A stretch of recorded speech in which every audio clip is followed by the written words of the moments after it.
Boa noite a todos e a todas. Hoje a gente vai dar início a um novo estudo, né, que é o estudo do Evangelho de Lucas, a partir dessa tradução específica que é o Novo Testamento do Haroldo Dutra Dias. Tá? Pode ser feito a partir de outras traduções, com certeza, mas é mais para a gente ter uma uniformidade de linguagem, né? Alguns termos estão traduzidos de determinada maneira aqui, em outras traduções vão estar de outra.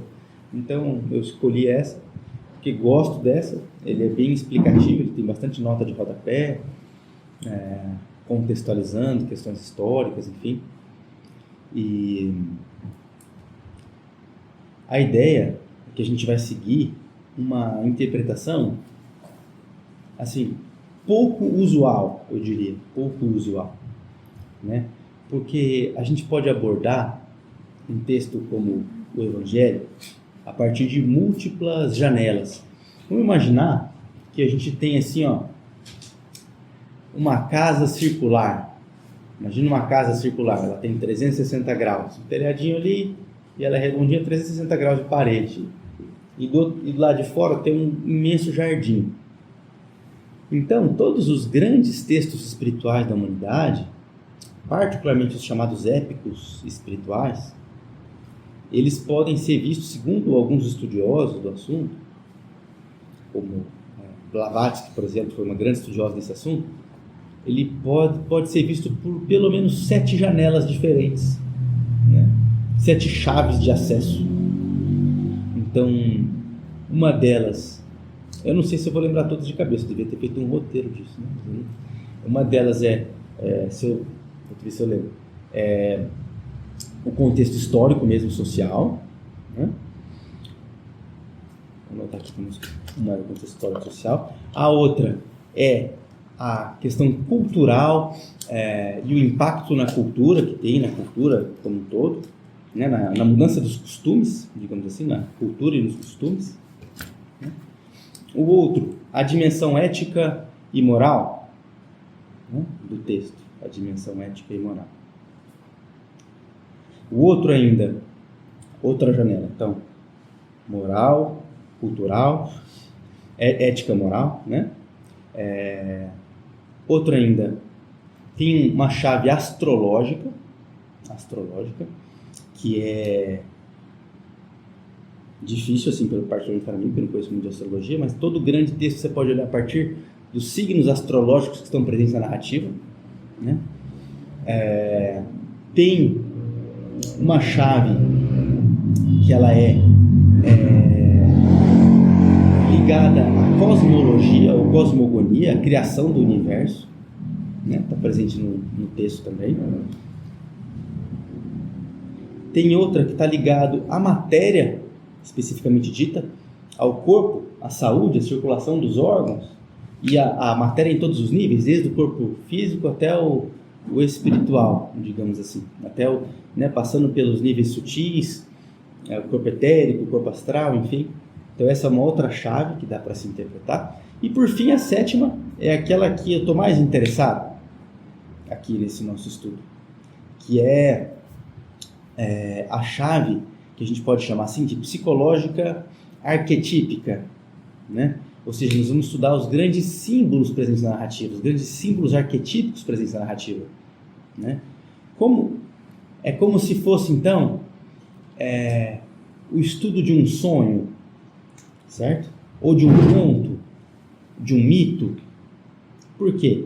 Porque num sonho, num conto e num mito, não sei se você já, alguém já se interessou por esse tema, de estudar como que os grandes mitólogos e simbologistas olham para esses textos, né, ou para essas representações de sonho, oníricas ou de contos de fada ou de mitos, enfim. Mas é basicamente o seguinte: todo personagem ali é você.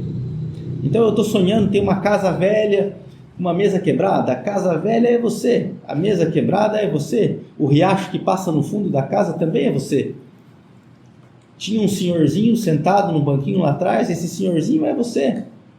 Entende? Então, dentro do sonho, a gente olha dessa maneira, né?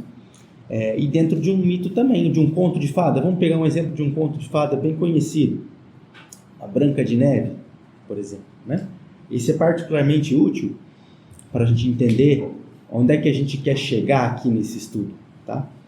Eu vou pegar uma parte que é bem representativa. A Branca de Neve está lá dormindo, certo? Está lá descansando, né? Para começar, né? Branca de Neve é um conto alquímico, né? Todas as etapas da alquimia estão presentes ali, né? A mãe estava ali de frente para uma janela toda ébano preta, ela fura o dedo no tear, cai uma... Não, Branca de Neve é assim. A Branca de Neve não é bela adormecida que fura o dedo. Não, mas não é, não, mas a mãe que furou o dedo, a mãe fura o dedo e aí cai uma gota de sangue na neve. Aí ela fala, eu queria uma menina com cabelo preto como o ébano da moldura da janela, branca como a neve e vermelha como o sangue. Aí ela nasce com a pele branca como a neve, o cabelo preto como o ébano e os lábios vermelhos como o sangue, né? Porque na alquimia são as 3 obras, o nigredo, o albedo e o rubedo, a obra em negro, a obra em branco e a obra em vermelho. Então ela vai descrevendo ao longo do conto cada uma dessas etapas alquímicas, assim, né? O nigredo, por exemplo, é o encontro com a sombra, pessoal, né? A sombra, como a gente já falou nas outras semanas, né? É aquilo que está para além da nossa capacidade de amor e da nossa capacidade de compreensão, né? Que é aquela luz que se estende, aquilo que fica na fronteira do lado de fora, é o que a gente pode chamar de sombra, onde começam os nossos medos, as nossas vergonhas, os nossos julgamentos, né? Então o nigredo é esse contato com a sombra, né? O albedo depois é a purificação disso tudo, a integração disso tudo. Por fim, o vermelho, né? Que é o rubedo, é a vida plena, a vida integrada, né?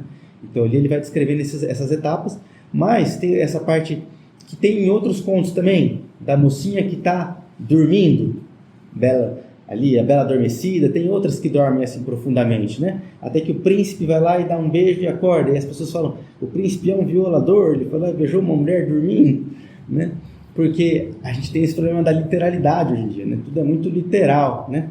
Mas a mocinha que está dormindo é o símbolo da alma.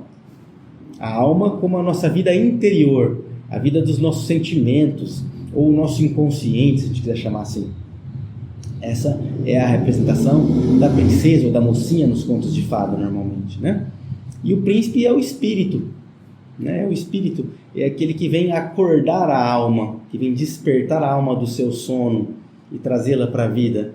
E aí no final geralmente ele se casa, né? O espírito e a alma se casam. Aí o processo está completo. Na linguagem junguiana, o Jung foi um que estudou muito alquimia, então o processo de individuação que ele descreve é basicamente alquímico, né? Então ele fala da integração da sombra, da integração de ânima e ânimos, que depois é esse masculino e feminino interno, né? Para chegar na integração. Então ele estudou muito a alquimia e ele baseou muito dos estudos psicológicos dele nisso, né?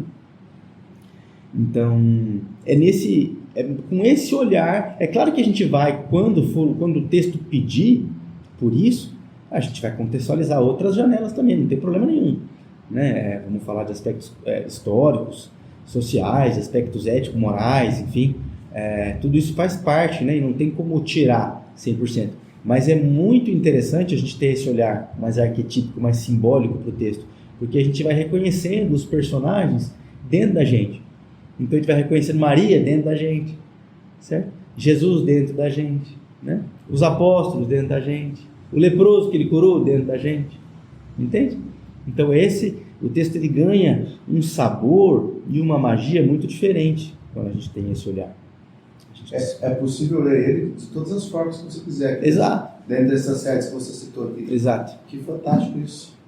Assim, para revisitando e exatamente. vendo de outras maneiras. Isso mesmo. Assim como o Bhagavad Gita, que a gente estava lendo esses tempos, ele também, a gente estava olhando mais pelo aspecto arquetípico e simbólico também, né? Mas explorando outras dimensões também. Mas essa é aquela que traz mais elementos para a nossa jornada de autoconhecimento, para a nossa jornada para a nossa, digamos assim, para a nossa alquimia interior, para a nossa jornada de individuação. Essa janela, ela traz esses elementos de forma mais concreta para a gente aproveitar no nosso estudo pessoal. Tá?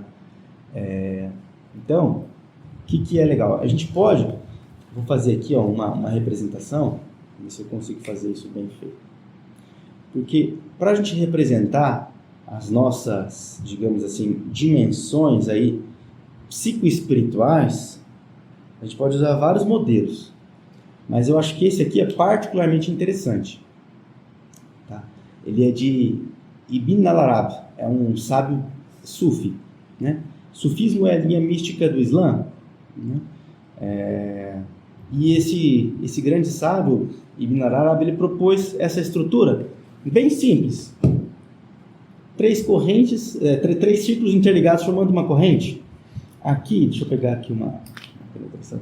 Aqui o que a gente tem como se fosse assim o ego ou personalidade, tá? Persona. Aqui, alma ou vida interior.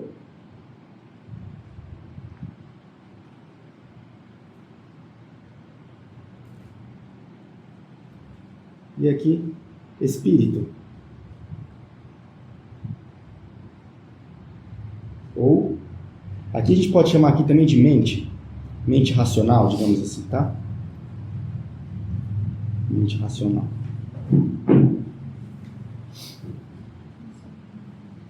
Aqui dá para chamar também de inconsciente, se for o caso.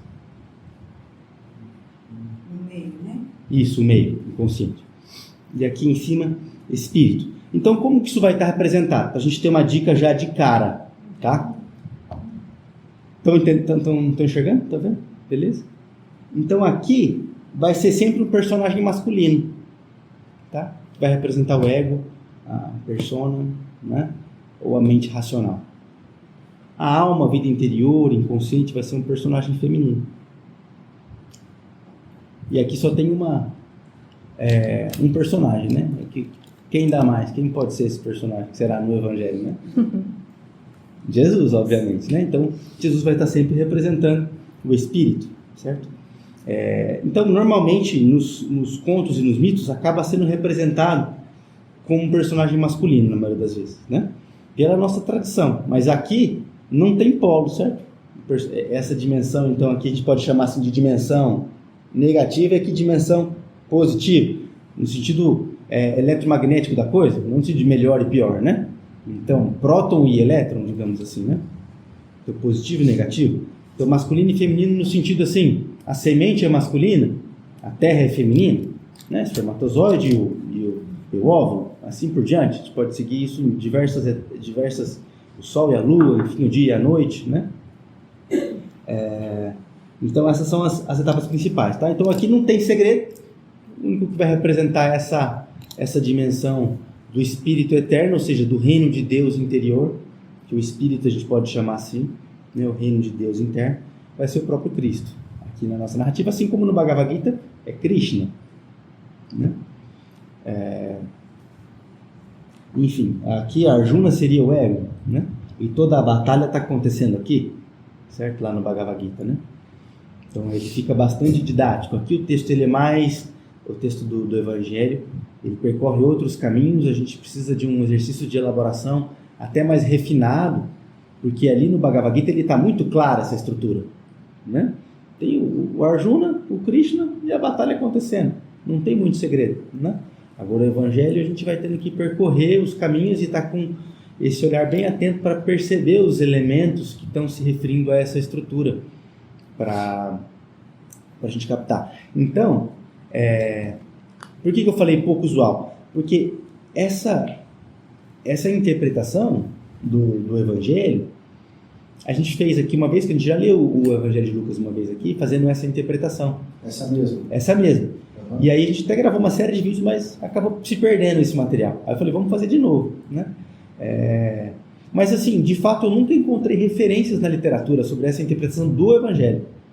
Encontrei uma referência, na verdade, apenas, até hoje. Eu vou falar ela para vocês aqui. Eu até achei o livro, falei, não vou achar. Esse é Fihi Mafihi, é um livro de Rumi, também Sufi.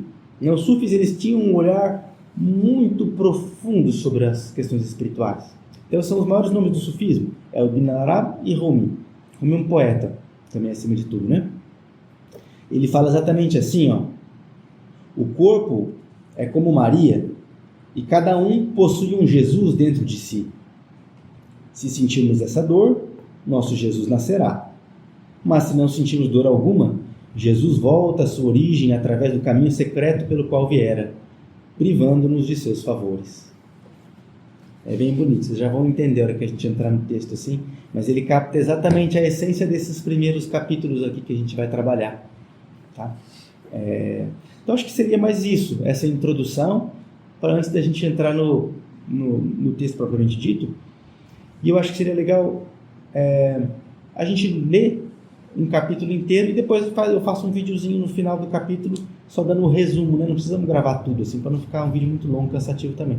A gente faz só esse recorte aqui, a gente vai lendo e depois ir discutindo entre nós para depois gravar. Então, tá ótimo por hoje. Mestre, fazei que